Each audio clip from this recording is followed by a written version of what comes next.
اگر بیوی پھول ہے تو شوہر خوشبو ہے، دونوں ایک دوسرے کے بغیر ادھورے ہیں کہ دونوں کے دل ملنے سے گھر کا آنگن مہکتا ہے اور بچوں کے آ جانے سے فیملی ایک گلدستے کی طرح بن جاتی ہے۔ اللہ ہر فیملی کو پرسکون ماحول دے، سب کے گھر میں امن ہو، آمین۔ بیویاں تمہاری توجہ چاہتی ہیں، اس لیے تم ان سے واضح الفاظ میں محبت کا اظہار کرتے رہو، اپنی محبت کا احساس دلاتے رہو اور واضح الفاظ میں ان کو بتاؤ کہ وہ تمہارے لیے اس قدر اہم اور محبوب ہیں۔ اس گمان میں نہ رہو کہ وہ خود سمجھ جائیں گی، رشتوں کو اظہار کی ضرورت ہمیشہ رہتی ہے۔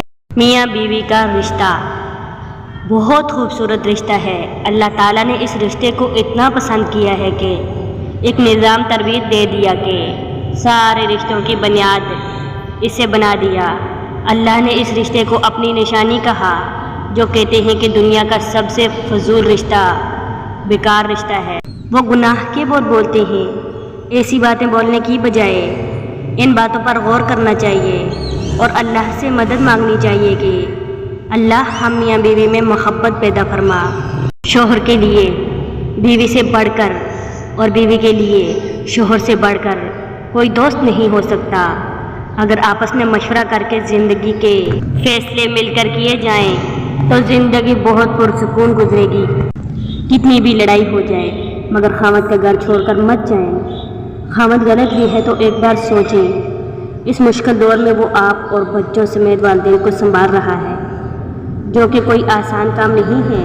آپ کو جس دن اس بات کا احساس ہو گیا، آپ کو اپنے خاوند کی محبت کا احساس ہو جائے گا۔ عقل مند میاں بیوی ایک دوسرے کی پردہ پوشی کرتے ہیں، ایک دوسرے کو معاف کرتے ہیں اور ایک دوسرے کی مجبوریوں کو سمجھتے ہیں، جبکہ بے وقوف میاں بیوی اپنے اختلافات دنیا کے سامنے ظاہر کرتے ہیں۔ اگر اس ویڈیو نے آپ کے دل پر اثر کیا ہے تو اسے زیادہ سے زیادہ شیئر کیجیے۔ ہماری اس طرح کی مزید ویڈیو دیکھنے کے لیے ہمارے چینل حوصلہ ٹی وی کو سبسکرائب کیجیے۔ شان سے جئیں اور اپنوں کا مان رکھیں۔